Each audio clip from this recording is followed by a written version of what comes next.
Yeah, that's my I just jizzed in my pants from excitement face.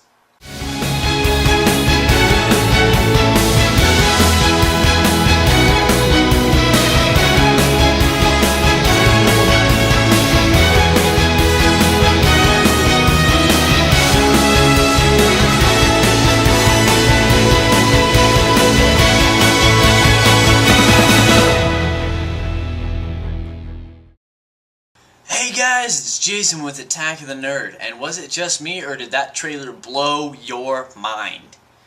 I don't know what the hand gesture there was. So basically that was a trailer for the next Bioshock game.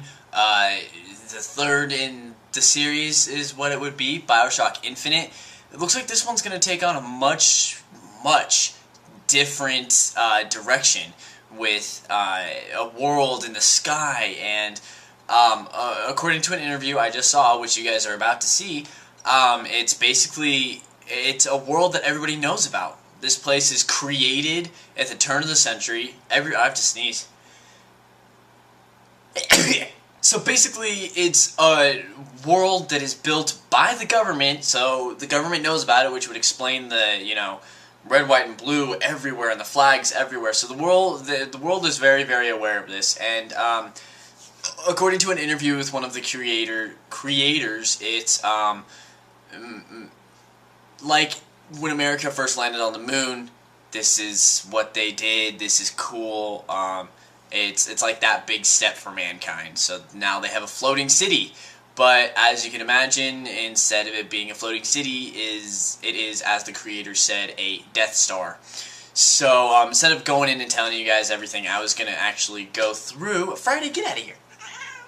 Sorry, my cat's being dumb. So I was actually going to go through and analyze the trailer and make my own assumptions of what this is going to be about. And then literally when I finished analyzing it and getting ready to post it and all that fun stuff, GameSpot released an interview with the creator that kind of answers all of the questions in the trailer. So I'm just going to show you guys that interview. Check it out!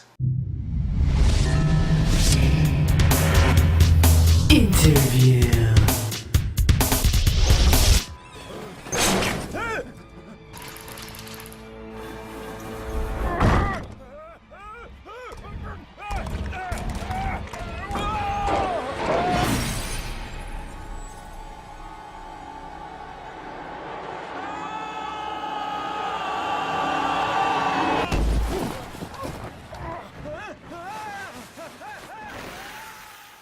I'm Ken Levine, I'm the creative director of Irrational Games, and we're here to tell the world about Bioshock Infinite.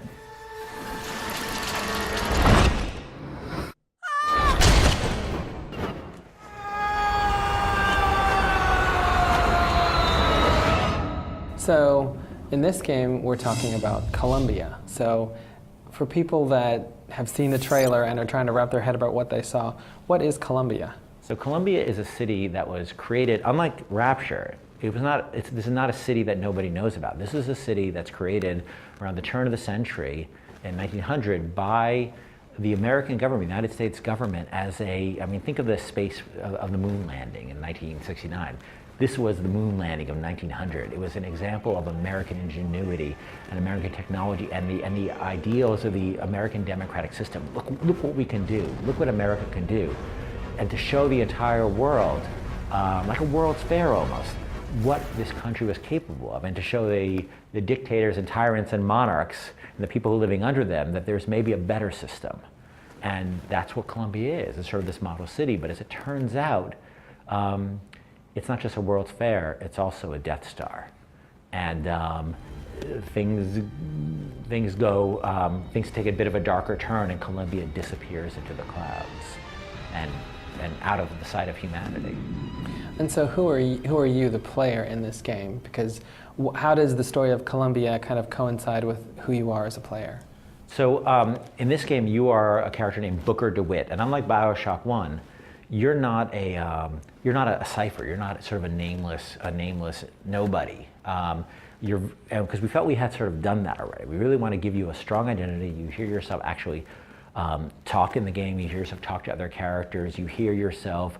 You drive a lot of your own directives as well, rather than just receiving everything over a radio with somebody telling you where to go. and you're a former Pinkerton agent. You're a sort of a kind of a shady character, but you're a guy who gets things done, and you're contacted by this man who wants you to find this woman, Elizabeth, who has been in prison for 15 years or so, and it turns out she's in the city of Columbia, and this guy knows how to get to her. So for Bioshock fans, what's back? What are the things that they'll instantly key off of?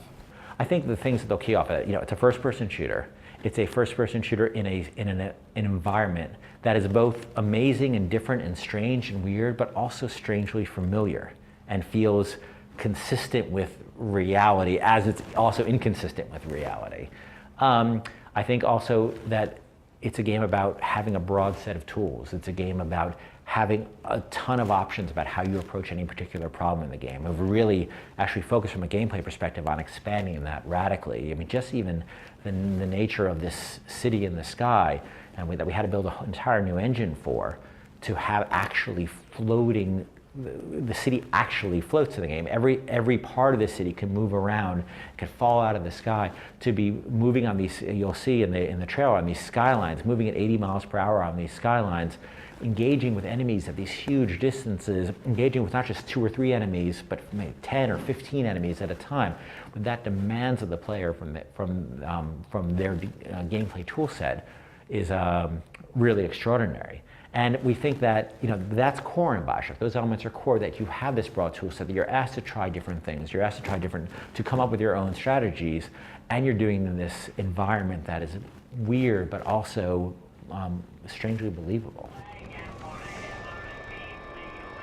Is there something in the teaser trailer that's out right now that people may kind of take for granted that you should tell them to look for? I'm not going to tell people what to look for in either the trailer or the gameplay demo, especially the gameplay demo we're releasing a little bit down the road. But it's something that they should be watching a few times. Because I think there are things going on in this game that may not be apparent right away.